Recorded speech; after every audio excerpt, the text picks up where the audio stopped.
ഹരേ കൃഷ്ണ. ഇന്ന് നമ്മൾ ഗുരുവായൂരപ്പനെ കാണാൻ വേണ്ടി പോവാം. കൂടാതെ കാടാമ്പുഴ ദേവിയെയും തൊഴുതിട്ട് വരണം.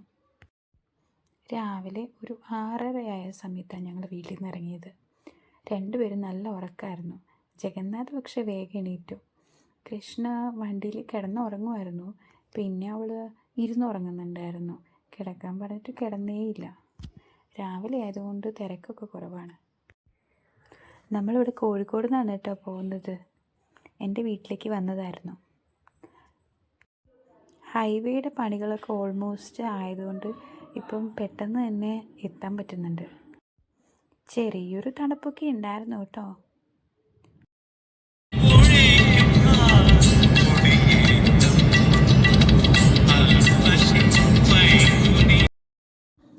കോഴിക്കോട് ഹൈലൈറ്റ് മാളിൻ്റെ മുന്നിലൂടെയാണ് നമ്മളിപ്പോൾ പോയിക്കൊണ്ടിരിക്കുന്നത്. സിറ്റിയിലോട്ടൊന്നും നമ്മൾ പോകുന്നില്ല, ഹൈവേ വഴിയാണ് പോകുന്നത്. 10ാം ക്ലാസ്സിൽ പഠിക്കുമ്പോഴേ ഞാൻ ആദ്യമായിട്ട് ഗുരുവായൂരപ്പനെ തൊഴാൻ വേണ്ടി പോകുന്നത്. അവിടെ വെച്ചായിരുന്നു കുച്ചിപ്പുടി അരങ്ങേറ്റം. അത് കഴിഞ്ഞ് 2 വട്ടം കൂടെ ഗുരുവായൂർ പോയിരുന്നു. കല്യാണം കഴിഞ്ഞിട്ട് പിന്നെ ഞങ്ങൾ രണ്ടുപേരും ഒന്നിച്ച് പോയി. പിന്നെ 2 മക്കളുടെയും ചോറൂണ് ഗുരുവായൂരായിരുന്നു കേട്ടോ. പിന്നെ ഇപ്പം ഞങ്ങൾ 4 പേരും കൂടെ ഒന്നിച്ച് പോവാം. ജഗന്നാഥിൻ്റെ ചോറൂണിന് 2 ദിവസത്തെ ലീവിനേട്ടൻ ദുബായിൽ നിന്ന് വന്നതുകൊണ്ട് വഴിപാടൊന്നും ചെയ്യാൻ പറ്റിയില്ല. അവൻ്റെ പേരിൽ തുലാഭാരം ബാക്കിയായിരിക്കുക. അതിപ്പോൾ പോകുമ്പോൾ ചെയ്യണം. സാധാരണ ഞാൻ പുലർച്ചയ്ക്ക് മക്കളെയും കൊണ്ട് പോവുകയാണെങ്കിൽ തലേ ദിവസം രാത്രി കിടക്കാൻ നേരം തന്നെ അവരെ ഫ്രഷാക്കി പോവും പിടിയുന്ന ഡ്രസ്സൊക്കെ ഇട്ടിച്ച് റെഡിയായിട്ട് കിടത്തും. പിന്നെ രാവിലെ അവരെ അങ്ങനെ എടുത്തുകൊണ്ട് പോകും. അങ്ങനെയാണ് ചെയ്യാറ്. ഇന്നിപ്പോൾ കുറച്ചുകൂടെ ലേറ്റായിട്ടാണ് നമ്മൾ വീട്ടിൽ നിന്ന് ഇറങ്ങിയത്. അല്ലെങ്കിൽ നമ്മൾ പുലർച്ചയ്ക്ക് പോകുന്നതാണ്. ഈ കാണുന്നത് കോഴിക്കോട് ഫേമസ് ആയിട്ടുള്ള കടവ് റിസോർട്ടാണ്. സെലിബ്രിറ്റീസൊക്കെ വരുന്ന സമയത്ത് ഇവിടെയാണ് നിൽക്കുന്നത്. നമ്മളിപ്പോൾ ലാസ്റ്റായിട്ട് GP ചേട്ടൻ്റെയും ഗോപിയുടെയും എൻഗേജ്മെൻറ്റ് ഇവിടെ വെച്ചായിരുന്നു. നമ്മൾ മിക്കപ്പോഴും ട്രാവലിംഗ് ആയിരിക്കും. മക്കൾക്ക് അത് ഇഷ്ടമാണ്. അവർക്കൊരു മടിയൊന്നുമില്ല. എപ്പോഴും ജഗന്നാഥ് ഇങ്ങനെ ആകാംക്ഷയോടെ പുറത്തേക്ക് നോക്കിക്കൊണ്ടിരിക്കുമായിരുന്നു. അങ്ങനെ ഒരു 9 മണിയൊക്കെ ആയപ്പോൾ നമ്മൾ ഗുരുവായൂർ എത്തിച്ചേർന്നു. ഫ്രഷപ്പിന് ഒരു റൂം എടുത്തു, മക്കളെ റെഡിയാക്കി. പിന്നെ ബ്രേക്ക്ഫാസ്റ്റ് ഞാൻ വീട്ടിൽ നിന്ന് ഉണ്ടാക്കി കൊണ്ടുപോയായിരുന്നു. ഞങ്ങൾക്ക് കഴിക്കാൻ പുലാവും, പിന്നെ ജഗന്നാഥിന് കുറുക്കും, റാഗി കുറുക്ക്, പിന്നെ കൃഷ്ണയ്ക്ക് ബനാന പുഴുങ്ങിയതും. അങ്ങനെ ഞങ്ങളതൊക്കെ കഴിച്ച് റെഡിയായി. കാറ് ഞങ്ങൾ പാർക്കിങ്ങിൽ വെച്ചിട്ട് ഓട്ടോയിലാണ് പിന്നെ ഞങ്ങൾ പോയത്. ഫസ്റ്റ് ഞങ്ങൾ മമ്മിയൂർ മഹാദേവ ക്ഷേത്രത്തിലാണ് പോയത്. 10:10 അവിടെ എത്തിയത്. 10 മണി കറക്റ്റായപ്പം നട അടച്ചായിരുന്നു. അവിടെ പണി നടന്നുകൊണ്ടിരിക്കുകയായിരുന്നു. പിന്നെ ഞങ്ങൾ പുറകുവശത്തുള്ള ദേവിയുടെയും നാഗത്തിൻ്റെയും ക്ഷേത്രത്തിൽ തൊഴുതു. ഇത്ര വട്ടം ഗുരുവായൂർ വന്നിട്ടുണ്ടെങ്കിലും മഞ്ജുളാൽ ഞാൻ ആദ്യമായിട്ടാണ് കാണുന്നത്. ആലിൻ്റെ അടുത്ത് ഒരു ഗരുഡനെയും പിന്നെ പൂന്താനത്തിൻ്റെ പ്രതിമയും കാണുന്നുണ്ടായിരുന്നു. കിഴക്കേ നട, പടിഞ്ഞാറേ നട, തെക്കേ നട, വടക്കേ നട, അങ്ങനെ 4 നടകളുണ്ടെങ്കിലും ഇപ്പോൾ പോയിക്കൊണ്ടിരിക്കുന്നത് ഏത് നടയിലേക്കാണെന്ന് എനിക്കറിയില്ല കേട്ടോ. നിങ്ങൾക്കറിയെങ്കിൽ കമൻറ്റ് ചെയ്യൂ കേട്ടോ. ക്ഷേത്രത്തിനകത്ത് ആണുങ്ങൾക്ക് ഷർട്ടിടാൻ പാടില്ല. ഏട്ടനാണെങ്കിൽ ഷോൾ എടുക്കാൻ മറന്നും പോയി. ഞങ്ങൾ അവിടുന്ന് ജഗന്നാഥിനും ഏട്ടനും ഓരോ ഷോൾ മേടിച്ചു. കുറച്ച് മുന്നോട്ട് പോയപ്പം അവിടെ വാഹനപൂജ നടക്കുന്നുണ്ടായിരുന്നു. എല്ലാ ദിവസവും കല്യാണം കാണാറ്. ഇന്ന് പക്ഷേ കല്യാണമൊന്നും കണ്ടില്ല. എത്ര വട്ടം പോയാലും ആദ്യമായി കാണുന്ന പോലെ നോക്കിക്കൊണ്ടിരിക്കും. എന്താണെന്നറിയില്ല, ഗുരുവായൂർ എനിക്ക് എന്നും ഒരു അത്ഭുതമായിരുന്നു. സാധാരണ വീഡിയോ എടുത്ത് ഞാൻ പുറകിലായ ഏട്ടൻ എപ്പോഴും ദേഷ്യപ്പെടുന്നതാണ്. ഇന്ന് എന്തോ നല്ല ചിരിയായിരുന്നു. ഗുരുവായൂരപ്പനെ കാണാൻ പോകാനുള്ള സന്തോഷത്തിലെ ആൾ. ഞങ്ങൾ പോയതൊരു ശനിയാഴ്ചയായിരുന്നു.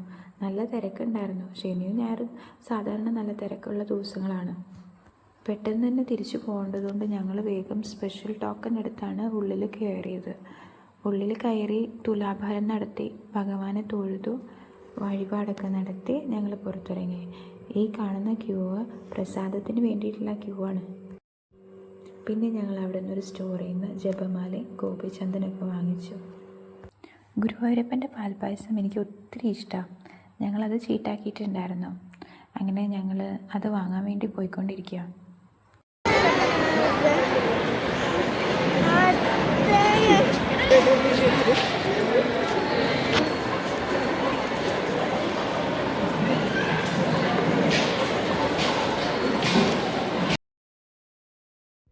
പിന്നെ ഞങ്ങൾ കുറച്ച് ഫോട്ടോസൊക്കെ എടുത്ത് അവിടെ നിന്ന് പോന്നു.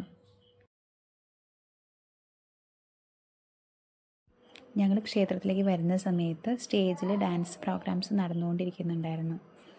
ഇപ്പോൾ കുട്ടികളൊക്കെ സൈഡിൽ നിന്ന് ഫോട്ടോസ് എടുക്കുന്നുണ്ടായിരുന്നു.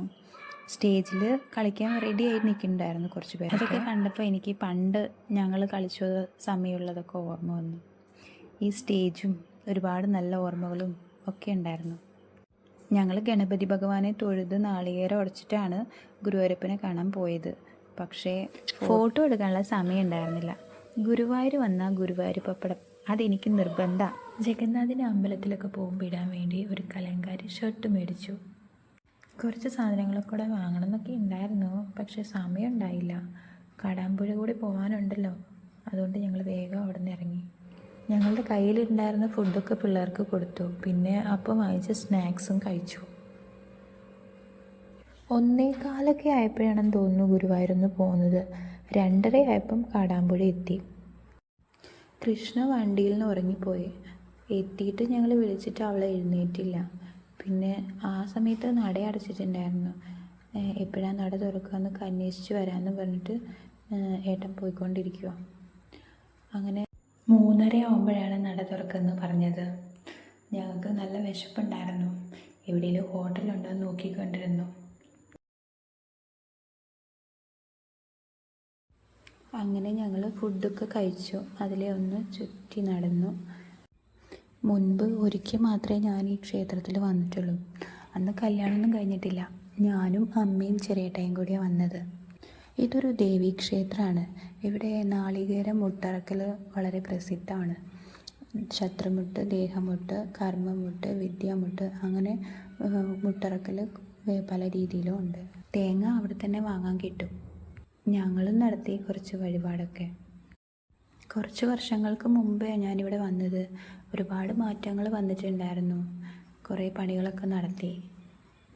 ഞങ്ങൾ ചെന്ന സമയത്ത് അധികം തിരക്കൊന്നും ഇല്ലാത്തതുകൊണ്ട് പെട്ടെന്ന് തന്നെ തൊഴുത് വഴിപാടൊക്കെ നടത്തി പുറത്തിറങ്ങി. മുട്ടറുത്ത തേങ്ങയുടെ പകുതി അമ്പലത്തിലേക്ക് സമർപ്പിച്ചിട്ട് ബാക്കിയുള്ളതാണ് എൻ്റെ കയ്യിൽ ഉള്ളത്. കുട്ടികളാണെങ്കിൽ അവർക്ക് പാർക്കിൽ പോയ പോലെയാണ്. എവിടെ ചെന്നാൽ തിരിച്ചു വരാൻ ഭയങ്കര മടിയാണ്. അങ്ങനെ ഞങ്ങൾ അവിടെ നിന്ന് തിരിച്ചു. ജഗന്നാഥ് അവിടെ നിന്ന് കിട്ടിയ പ്രസാദം കൽക്കണ്ടയും മുന്തിരിയും എനിക്ക് തന്നുകൊണ്ടിരിക്കുക. അവന് ഭയങ്കര ഇഷ്ടമായി. അപ്പോൾ ഞാൻ ചോദിച്ചപ്പോൾ തരാൻ ഇച്ചിരി മടിയുണ്ട്, എന്നാൽ അവൻ തന്നു. കുറച്ചിങ്ങ് പോന്നപ്പം ഒരു കൂൾ ബാറിൽ കയറി ഞാനും ഏട്ടനും ഓരോ ചിക്കും പിന്നെ സാൻഡ്വിച്ചും കഴിച്ചു. മക്കൾ പാൽവെള്ളം പിന്നെ ബന്നും കഴിച്ചു.